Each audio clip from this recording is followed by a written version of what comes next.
오늘부터 시편 119편 말씀을 묵상합니다. 이 시편 119편은 하나님의 율법과 말씀에 대한 깊은 사랑과 또 존경을 표현한 시편이고 또 시편 중에서도 가장 긴 시편입니다. 이 시편은 특징이 있습니다. 히브리어 알파벳 22자를 사용해서 기록이 되었는데요. 이 알파벳 한 문자당 이 8절씩 기록이 되어 있습니다. 그래서 총 176구절로 이 구성된 알파벳 시입니다. 이것은 한글로 보면 알 수가 없고 이 히브리어 원어 성경을 볼 때 이러한 특징을 잘 살펴볼 수가 있습니다. 시편 119편 말씀은 이 주님의 율법의 말씀을 사랑하고 또 순종함으로 복을 누리는 삶을 사는 방법을 가르쳐 줍니다. 이 세상을 살아가는 가운데 육의 양식이 필요하듯이 이 하나님의 사람은 하나님의 형상을 따라 영적 존재로 지음을 받았기 때문에 영의 양식인 하나님의 말씀이 필요합니다. 그래서 우리는 말씀을 통해서 삶의 여러 가지 어려움 속에서도 힘을 얻고 또 영적으로 성장하고 또 회복을 경험할 수 있는 으로 시작되고 또 오늘 본문은 1절에서 8절까지는 히브리어 알파벳 알렙으로 시작되고 또 말씀대로 행하는 사람에 대한 말씀을 다루고 있습니다. 그리고 9절부터 16절까지는 히브리어 알파벳 베트로 시작되면서 마찬가지로 이 말씀을 마음에 품고 순종하는 사람에 대한 이 말씀입니다. 이 알파벳 C는 이 시편을 잘 암송할 수 있도록 이렇게 장치로 마련을 한 것인데요.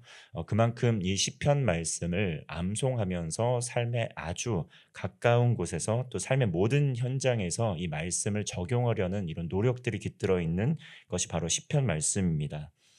이 먼저 말씀에 순종하게 될 때 온전해지고 하나님께서 주신 이 복을 누릴 수가 있습니다. 1절 말씀입니다. 행위가 온전하여 여호와 율법을 따라 행하는 자들은 복이 있음이요. 어떤 사람이 복받은 사람입니까? 이 복받은 사람에 대한 정의는 정말 다양하지 않습니까? 그런데 성경에서는 어떠한 사람이 복 있는 사람이라고 정의하고 있습니까? 오늘 본문 말씀에서는 먼저 복이 있습니다라는 말로 시작을 하게 됩니다. 한글에서는 이 마지막 부분에 나와 있지만 원어를 보면 복이 있습니다라는 말로 이 복 있는 자에서 먼저 선언을 하고 시작을 합니다. 이 복 있는 사람은 여호와의 율법을 따라 온전히 행하는 사람이다. 이렇게 말씀을 합니다. 매일의 삶에서 말씀을 듣고 읽고 묵상하는 동안 이 성경의 지식이 쌓이게 됩니다. 그러는 가운데 어떤 변화가 일어납니까? 성경의 말씀이 우리의 삶을 또 삶에 스며들게 되면 어떻습니까? 생각이 변화되게 됩니다. 그리고 또 내면이 변화된다는 것이죠. 그리고 나아가서 행동이 변화됩니다. 우리 안에 계시는 성령님께서 이 말씀을 통해 역사하여 주셔서 우리의 생각을 변화시켜 주시고 또 내면을 변화시켜 주시고 행동을 변화시켜 주시기 때문입니다. 결국 말씀을 묵상하고 말씀으로 행하는 가운데 이 성령의 열매가 나타나게 되고 또 그러한 것이 삶의 변화로 이끈다는 것입니다. 1절 말씀에서 말씀하는 온전한 삶을 사는 사람으로 변화된다는 것이죠. 그러한 사람이 오늘 복 있는 사람이다. 이렇게 말씀하고 있습니다. 말씀에 순종하면 어떤 변화들이 일어납니까? 어두운 생각들, 또 세상이 던져주는 그러한 생각들, 또 내면의 어두운 행위들, 이러한 것들이 변화되어서 이 밝은 생각, 밝은 내면, 밝은 행위를 따라 살게 됩니다. 당연히 하나님께서 말씀하시는 이 땅을 살아가는 가운데 이 복을 누리는 삶을 살 수밖에 없습니다. 이러한 삶의 여정 속에서 우리는 더욱 온전해지고 말씀을 통해 정말 주님께서 양으로 생명을 얻고 더 풍성히 얻게 하시려고 이 땅에 오셨는데 그 목적을 이 말씀을 통해 그 은혜를 우리는 누릴 수가 있는 것입니다. 예수 그리스도의 생명, 예수 그리스도께서 빛이 되심을 말씀을 통해서 우리는 더욱더 크게 경험할 수 있습니다. 이 오늘날 문화의 영향력, 어떠한 영향력 가운데 살아가고 있습니까? 이 포스트 모더니즘이라는 영향 아래 살아가고 있습니다. 이 특징은 무엇이냐면 다원주의입니다. 다원주의는 상대주의와 동전의 양면과 같은데 이 상대주의는 절대적인 진리와 규범을 부정합니다. 그렇기 때문에 포스트 모더니즘은 다양성을 존중하는데요. 문화적인 삶의 자유도 굉장히 다양하게 포용적으로 보장을 합니다.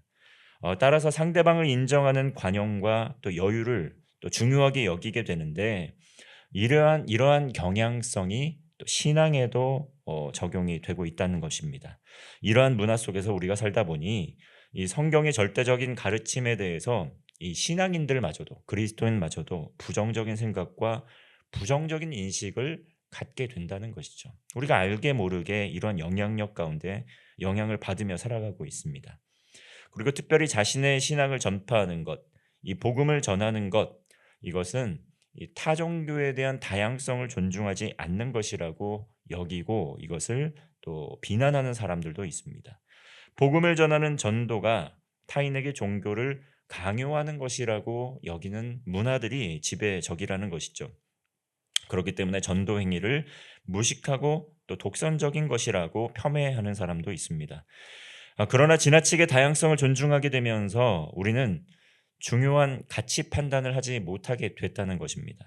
무분별한 관용, 또 무분별한 포용은 사회를 혼란시키고 있습니다. 사회 질서를 무너뜨리게 된다는 것이죠. 하나님의 말씀이 우리의 인생에서 삶의 표대가 되어야지 비로소 삶이 온전해지게 됩니다. 무엇을 위해 살아가야 하는지, 어떻게 살아가야 할지 알지 못하는 인생에게 삶의 이유와 삶의 목적을 가르쳐 주기 때문입니다. 쉽게 낙심하고 절망케 하는 세상의 유혹들 참 많습니다. 그런데 이 말씀을 통해 우리는 새 힘을 얻을 수 있고 또 소망을 가질 수가 있습니다. 말씀을 따라 행하는 삶이 복된 삶입니다. 오늘 이 성경은 그렇게 선포합니다. 말씀에 순종하는 삶을 통해서 행위가 온전해집니다. 이렇게 선언하고 있습니다. 이러한 믿음, 이러한 확신으로 살아가는 가운데 하나님께서 주신 복을 누리는 성도가 되시기를 바랍니다. 다음으로 말씀에 순종하는 가운데 말씀에 순종할 수 있도록 우리는 기도해야 합니다. 5절 말씀입니다. 내 길을 굳게 정하사 주의 율례를 지키게 하소서. 시편 기자는 하나님께 자신의 길을 굳게 정해 주시도록 말씀을 지킬 수 있도록 해 주시기를 기도로 간구합니다. 오늘을 살아가는 그리스도인 역시 삶의 여정 가운데 이 주님의 말씀에 순종할 수 있도록 항상 깨어 기도해야 함을 우리는 배울 수 있습니다. 말씀에 순종하는 삶을 살려면 때때로 자기 부인의 그런 노력이 필요합니다. 의지적인 결단도 필요하다는 것이죠.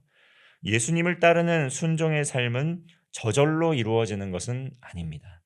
말씀에 순종하는 삶을 위해 날마다 말씀을 가까이 하고 믿음으로 순종할 수 있도록 하나님의 도우심을 위하여 기도해야 한다는 것이죠. 우리가 우리의 본성을 가지고 살아간다면 이 본성적으로는 말씀을 가까이 하려 하지 않습니다. 본성적으로는 말씀을 순종하려고 하지 않습니다. 이렇게 말씀에 순종하기 위하여 우리는 하나님께 깨어 기도해야 한다는 것이죠. 하나님의 사람은 그렇게 할 때 영적으로 더욱 견고해집니다. 하나님과 더 깊은 연합의 삶을 살아갈 수 있습니다. 특별히 오늘 본문에서는 청년의 때에 정말 거룩하고 순결한 삶을 살기 위해 말씀에 순종해야 함을 또한 교훈합니다. 9절 말씀입니다. 청년이 무엇으로 그의 행실을 깨끗하게 하리이까? 주의 말씀만 지킬 따름이니이다. 이 청년의 때의 유혹거리가 참으로 많습니다. 그렇기 때문에 우리 오늘날 이 교회를 바라보게 되면 이 청년의 때에 말씀을 통해 그의 행실을 깨끗하게 해야 함에도 불구하고 청년의 때에 더 많은 청년들이 교회를 떠나가고 말씀을 떠나가고 있습니다. 이러한 부분들 우리는 정말 이를 위해 기도해야 된다는 것이죠. 청년이 무엇으로 그 행실을 깨끗하게 할 수 있는가? 성경은 말씀합니다. 오직 주님의 말씀을 지키고 순종하는 길밖에 없다. 말씀을 암송함으로 마음에 간직하고 순종하는 삶을 통하여 정결한 삶, 온전한 삶을 살아갈 수 있다는 것입니다. 오늘날 청년 세대들 삶의 목표, 이유를 찾지 못하고 방황하는 이들이 참으로 많습니다. 자신이 목표로 삼고 표대로 삼고 왔던 그러한 목표를 달성하고 보니 또 다른 어려움, 또 다른 고난이 기다리고 있다는 것이죠. 그러는 가운데 끊임없는 도전 가운데 실패하고 절망 가운데 살아가는 이들이 참으로 많습니다. 하지만 하나님께서는 특별히 청년의 때에 이 하나님의 말씀을 붙들고 말씀을 표대 삼아서 거룩과 순종의 삶을 살라고 말씀합니다. 이러한 의지적인 결단, 자기 희생만 필요한 것은 아닙니다. 이 말씀에 순종하기 위하여 기도하는 가운데 또한 하나님께서 주시는 이 말씀이 주는 기쁨이 있습니다. 오늘 14절에서 이렇게 시편 기자는 말씀합니다.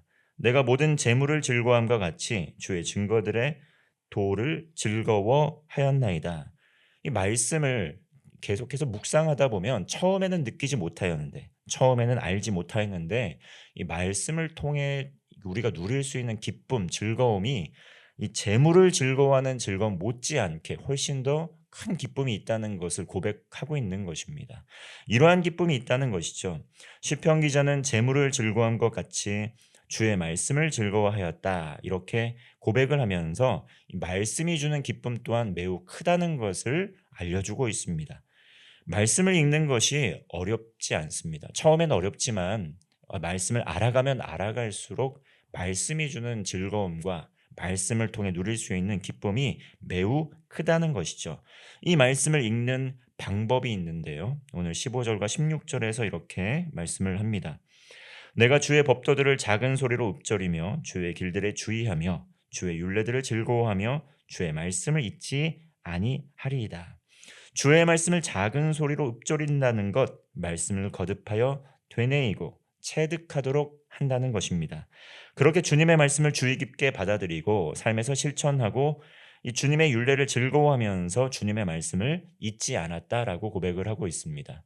제가 119편의 말씀이 히브리어 알파벳 22글자로 또 지어지게 되었고 176절로 구성이 되었다고 말씀을 드렸습니다. 이렇게 한 이유가 무엇입니까? 알파벳을 통해서 암송하도록, 암기하도록 쉽게 지은 시라는 것이죠. 다시 말하면 이 말씀을 그냥 우리가 읽고 지나가는 듯한 이렇게 말씀으로 읽는 것이 아니라 마음에 새기듯이 정말 이 한 구절 한 구절을 외울 수 있을 때까지 읊조리면서 되뇌이면서 곱씹으면서 삶에 체득할 수 있도록 하였다는 것이죠.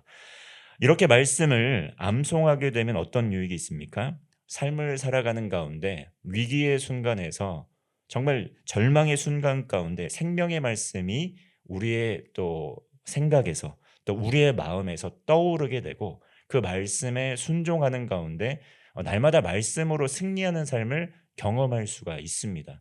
정말 말씀을 정말 암송하고 이 마음판에 새기고 이 성령님의 인도하심을 따라 매 순간 순종하게 될 때 우리는 하나님의 뜻을 따라 온전하고 더욱더 거룩하고 순결한 삶, 또 복을 누리는 삶을 살 수 있다는 것이죠. 이러한 사람이 복된 사람입니다. 하나님을 사랑함으로 날마다 말씀을 가까이 하고 묵상하고 또 내면화하고 암송하게 될 때 하나님께서 주시는 이 말씀이 주는 복을 누릴 수가 있습니다. 하나님을 찬양할 때 기쁘고 즐거운 삶을 살 수 있습니다. 말씀이 주시는 그러한 깨달음, 그 기쁨, 세상의 어떤 것과 비교할 수 없다는 것이죠. 이 말씀에 대한 사랑은 참된 기쁨과 감사의 시작점이 됩니다. 복음이 삶이 되고 기도가 삶이 되어서 하나님께서 주시는 복을 넉넉히 누리는 성도가 되시기를 주님의 이름으로 축원합니다. 기도하겠습니다. 주님, 말씀에 순종하며 사는 삶이 참으로 복되다 말씀하셨습니다.